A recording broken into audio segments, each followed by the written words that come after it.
Greetings once again to all my fellow watch enthusiasts on YouTube and Facebook and wherever else, pardon me, this video is being seen and shared.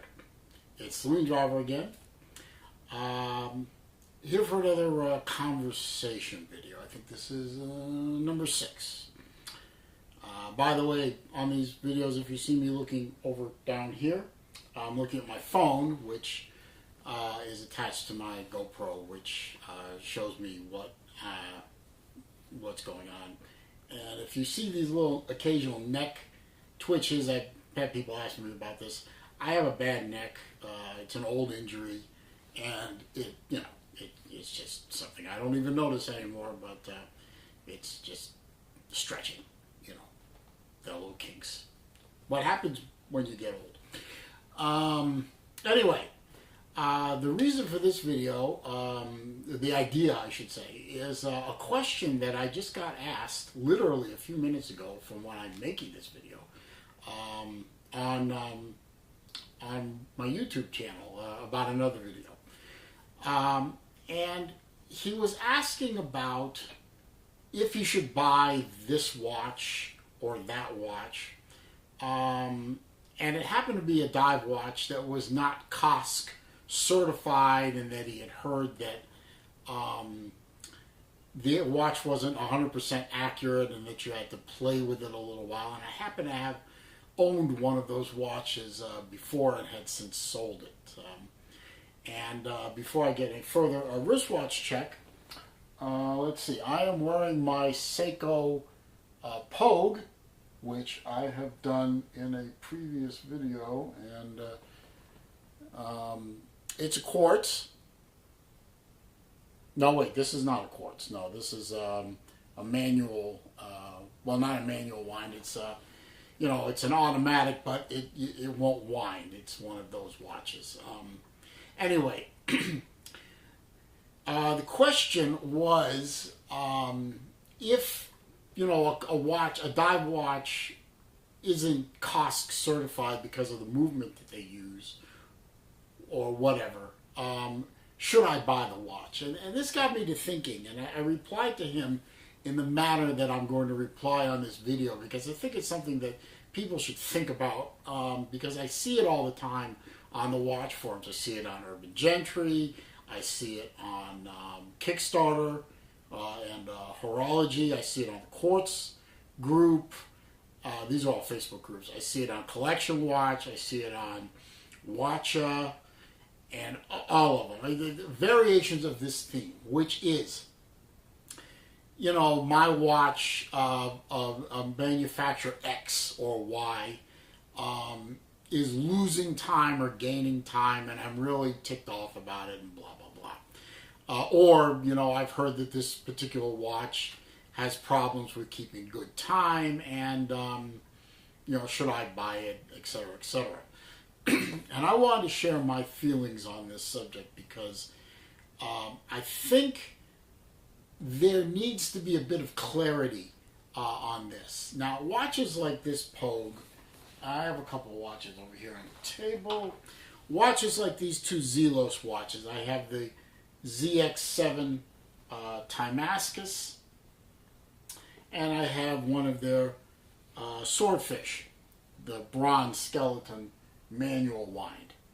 You might remember this is the one that belonged to my father at one time, and he gave it to me because due to hand problems, he's not able to really wind the watch. But another subject.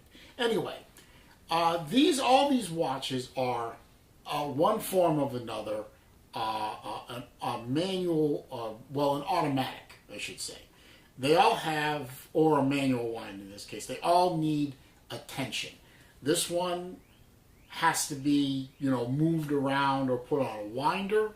This one is an automatic that winds and hacks, and you can just wind it and let it go for a couple of days. This one is a manual wind, but it's got about a 70-hour power reserve. Now, the commonality with all three of these watches is that they all need attention. at a certain point, and they all are not quartz.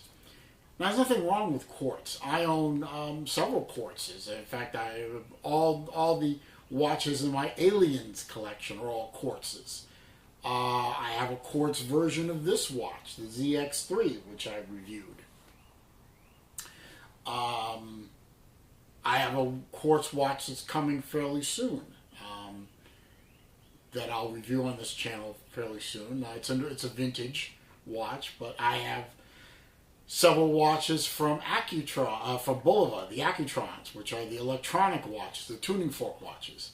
Those watches, the quartz watches especially, are the type of watches where you set them and pretty much let them run until the battery runs out.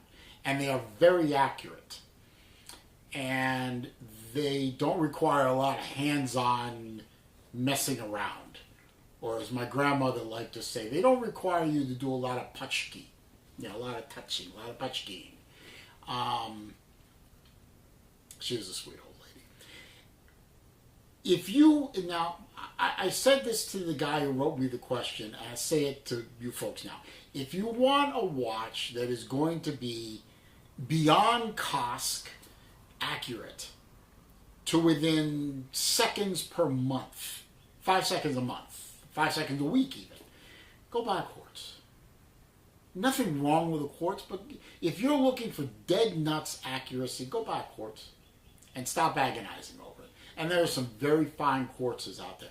I know there's Royal Oak quartzes out there. There are Breitlings out there. I own one. Brightening Aerospace, which you can see on my channel. I own one of those. It's dead nuts accurate once you get past the initial setting process, which is a pain. But this guy was literally, I'll tell you what watch he was looking. He was looking at a Doxa, a dive watch, beautiful Doxas. He was looking at a Project Aware 2 1200T. And I have owned one of those. I sold it recently. I was selling it to fund something else, and I wasn't wearing it anymore. And I sold it, but it needed work. No, not work, that's the wrong word. It needed attention. Once a week, that thing would gain about a minute per week. And you'd have to reset it back if you cared. I just wound it and left it alone. When I put it on to wear it, then I would compare it against my phone for time, and then I would adjust as needed and wear it. And that's what I said to this guy. Nice guy. I'm not criticizing his question. His question was beautiful. That was the inspiration for this video. If you want a watch that's accurate all the time and doesn't need any worrisome, in my opinion, go buy quartz. Automatics and manual winds like this one, and automatics like this one, and watches that are automatics but they have to be worn to be wound or put on a winder like this Pogue. Oops.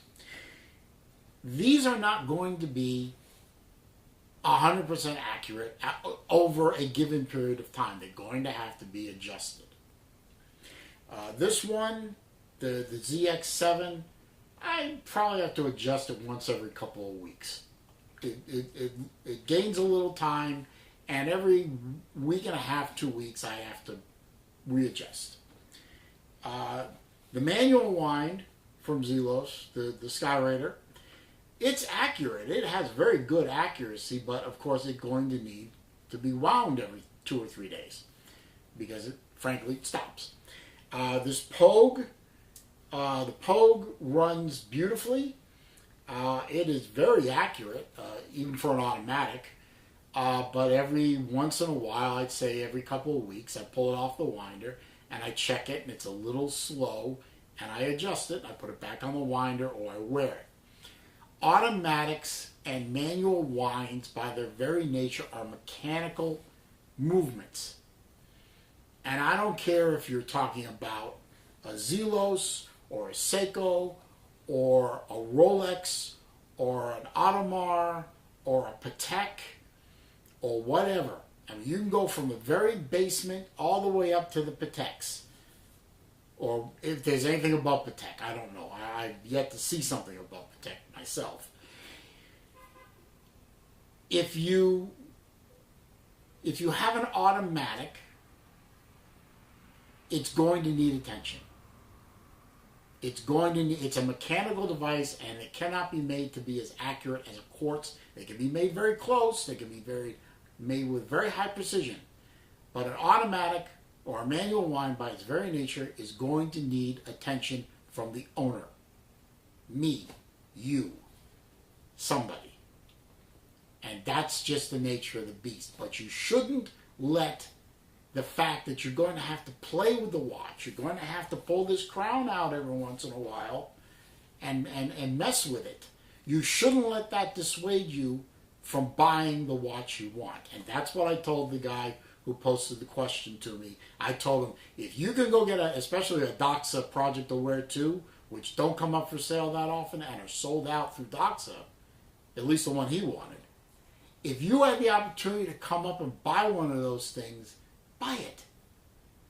If you come across a Rolex that you love and you're hesitant because it's not going to make time, it's not going to keep time the way, a $20 Timex is going to keep time, which is silly, but sometimes you demonstrate absurdity by being absurd.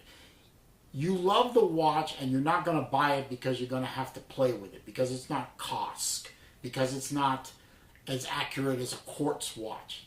Silliness. Silliness. You're being silly. Buy the watch. Unless it's grossly out of time. I mean, we're talking, it loses 10 minutes a day. Well, buy the watch anyway and go have it serviced. I mean, Jesus. Unless the watch is about ready to melt down or something like that, you can service a watch back to where you need it to be. But not buying a watch because you have to adjust the time every few days. I personally can't process that thought level in my mind. I can't do it. But it's your money. You do what you want. My money, I'll buy the watch. I'll play with it. I'll see what it does. I'll learn its rhythms. I have, as you guys know, I have a very large collection. Half of them are on winders. Half of them are in a couple of boxes. And all the ones in the boxes, I touch every morning. I wind them. I look at them. I make sure they're running. The ones in the winders, I look at them. I make sure they're running and they're not in a problem. I learn the rhythms of my watches. I know which ones need to be wound 30 times. I know which ones need 40. I know which ones need 50. I know which ones are moving and need adjustment and how often. I learn these fairly quickly once I learn the watch. And I think most watch collectors would agree that, the watches, each watch has rhythms. That's why I've said in other videos, my video on the smartwatches, I said, don't buy smartwatches, in my opinion. Smartwatches lack a soul. This has a soul. This one, you can see it. Wait a minute. Where is it? There it is. You can see the soul. You can see its heartbeat. You can see the soul of the watch. It's in there. You can see the soul of this watch. It's back here. And, well, the exhibition case. You can see it. Watches like this, even watches that are quartz watches, to me they have a soul. And that's why they're more worthy than a smartwatch. Smartwatch is an appliance. Smartwatch is obsolete before you even get it home. But that's another subject that I've already covered. Don't not buy, well, that sounds stupid. Buy a watch. Don't walk away from a watch simply because it's not quartz accurate. You want quartz accuracy, buy quartz. You want COSC accuracy, buy a watch that's COSC certified. But if you're in love with a watch, and you really want a watch, and it's not COSC, and it's not quartz, and it's not electric, like the Accutrons, so what? Unless it's broken beyond repair, buy it. Buy it and engage with it. Play with the watch. Learn its rhythms, and it'll become second nature to you about what that watch needs every day, every 2 days, every 3 days, every week. And it won't be a problem. It'll be contact with the watch. It'll be physical contact that you will learn to enjoy because you wanted the watch in the first place. Anyway, that's my opinion on this subject. Buy the watch you want, even if it's not quartz accurate or COSC accurate. If you want the watch, buy it. If you don't, walk away. Anyway, that's my thoughts. If you like this video, thumbs up, please. Comments, questions, suggestions down there in the comments section. I respond to every one of them. And if you're not already a subscriber, please subscribe. Click the subscribe button, click the little bell icon next to it so when I post new videos, you'll be alerted. I appreciate your time. I hope you enjoyed this video. I hope you'll take what I say to heart, or maybe I gave you a good laugh. Anyway, have a good rest of the day. I'll see you in the next video.